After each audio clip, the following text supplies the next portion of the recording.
سبحانك اللهم وبحمدك نشهد أن لا إله إلا أنت نستغفرك ونتوب إليك اللهم لك الحمد كله ولك الشكر كله ولك الملك كله بيدك الخير كله وإليك يرجع الأمر كله لا نحصي ثناء عليك كما أثنيت على نفسك اللهم صل وسلم وبارك على سيدنا محمد وعلى آل سيدنا محمد عبدك ورسولك النبي الأمي نبي الرحمة كما تحب وترضى عدد ما تحب وترضى كلما ذكره الذاكرون كلما غفل عنه الغافلون اللهم ربنا آتنا في الدنيا حسنة وفي الآخرة حسنة وقنا عذاب النار رب اغفر وارحم وأنت خير الراحمين اللهم لا تدع لنا ذنبا إلا غفرته ولا هما إلا فرجته ولا كربا إلا نفسته ولا ضرا إلا كشفته ولا مريضا إلا شفيته ولا ميتا إلا رحمته ولا ضالا إلا هديته ولا مبتلا إلا عافيته ولا عسيرا إلا يسرته ولا دينا إلا أديته ولا حاجة هي لك رضا إلا قضيتها ويسرتها برحمتك يا أرحم الراحمين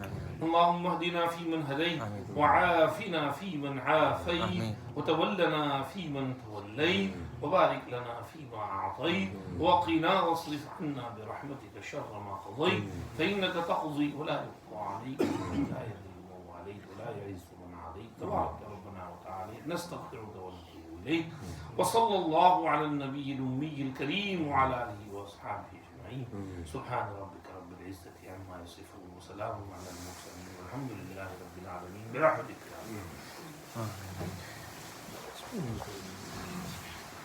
بسم الله الرحمن الرحيم نحمده ونصلي على رسوله الكريم أما بعد. We are reading from فضائل أعمال فضائل رمضان of Hazrat Shaykh Zakaria Nawwarallahu Waqtuhu. بسم الله الرحمن الرحيم. Hadith number 1. Sayyiduna Salman Farsi radiyallahu anhu reports, on the last day of Sha'ban, Rasul Kareem sallallahu alayhi wasallam addressed us and said, O people, there comes over you now a great month, a most blessed month.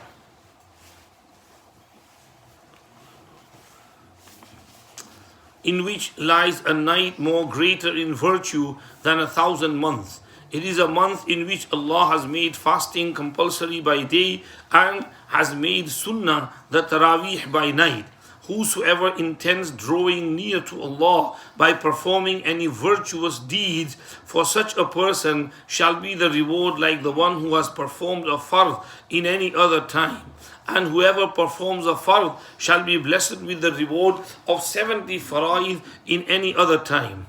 This is indeed the month of patience, and the reward for true patience is Jannah. It is the month of sympathy with one's fellow men. It is the month wherein a true believer's rizq is increased.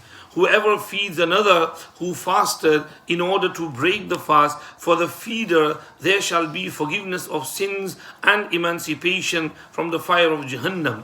And for such feeder shall be the same reward as the one who fasted, without that person's reward being decreased or reduced in the least. Thereupon we said, Ya Rasulullah, not all of us possess the means whereby we can give a fasting person to break his fast.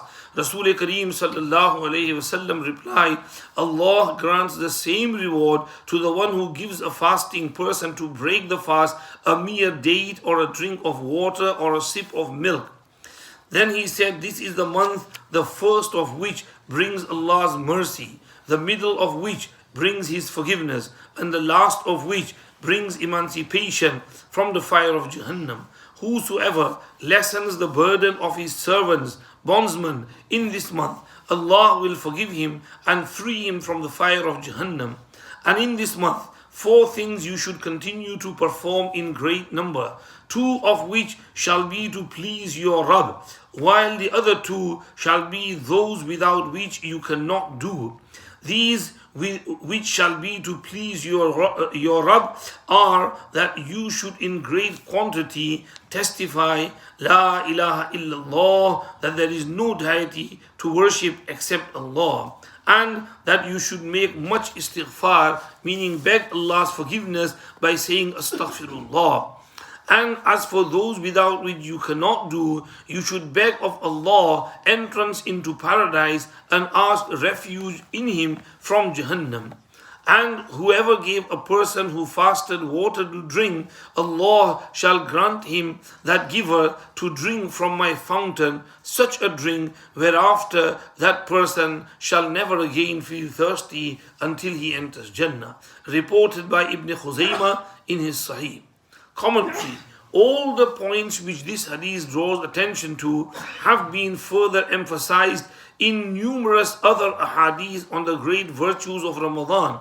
Quite a number of important points are brought to our notice. Firstly, it should be noted that Rasulullah sallallahu alaihi wasallam delivered this khutbah at the end of the month of Sha'ban. The obvious reason being that he intended to put into our minds the great importance of Ramadan so that we could remember and not allow 1 second of this month to go by without giving it full importance it deserves.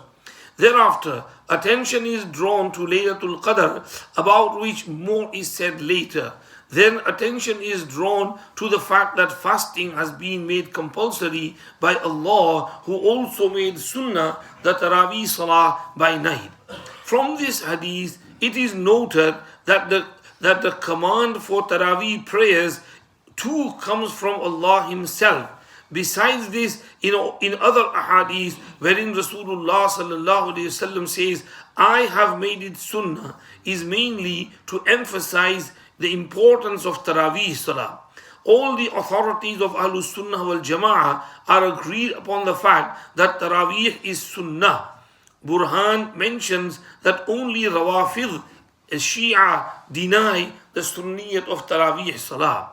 Maulana Shaykh Abdul Raheem rahmatullah wrote in his book Ma Thabata bi Sunnah that should the people of any town fail to perform Taraweeh prayers, the Muslim ruler should make them do so by force. Here one point should be noted. Many are of the opinion that one may listen to the full Quran being recited in a certain masjid in 8 or 10 nights and then stop performing Taraweeh with Jama'at. Thereafter, the virtue of the Sunnah will have been attained. This thinking is wrong. By doing this, one Sunnah will be fulfilled and the other omitted.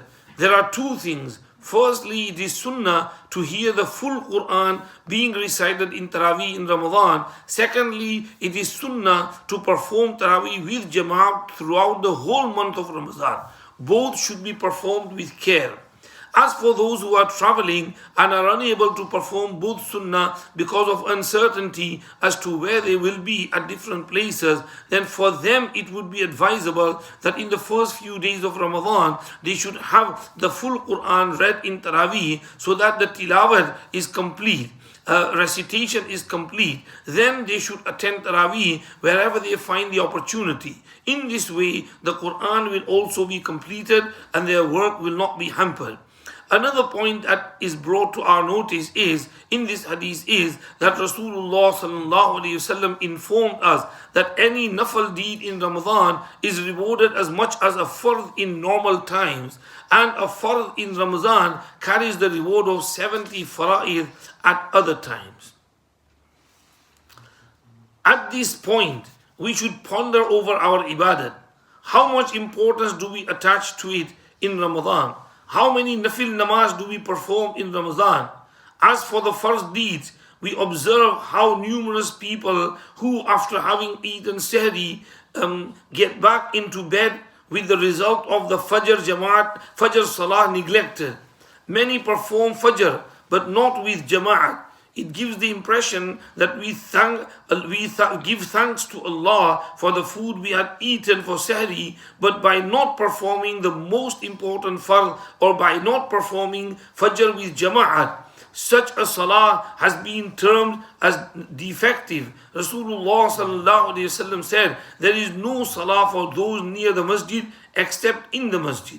In the Kitab Mazahir Haq, we find that there is no reward for salah for the person who does not perform salah with jama'at without any valid reason or excuse.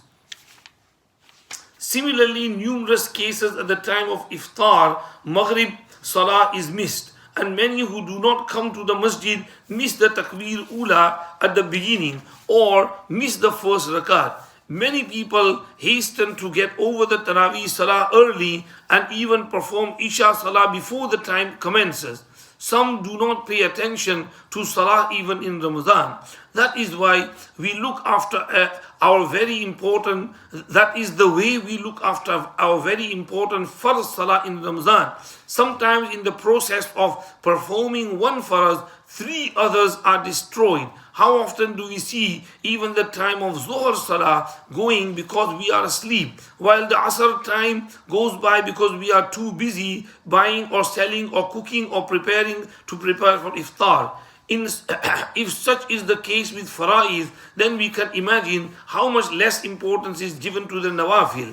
One finds that because of sleep at the time of ishraq and salatul duha, they go by. Then what about awabin just after maghrib? Here we find ourselves busy with iftar, and when thinking about taraweeh after about an hour, this salah too is wasted. Further, we find that for Salatul Tahajjud, the time is the same as that for Sahri, with the result that this too goes by.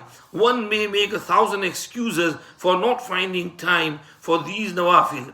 These are all excuses for not performing these salah. Then Hazrat goes on, we see there are many who do find time to do these ibadah. We'll read from there tomorrow, inshallah. Subhanallah, bihamdi, subhanallah, bihamdika, nashhadu an la ilaha illa anta, nastaghfiruka wa natubu ilayk.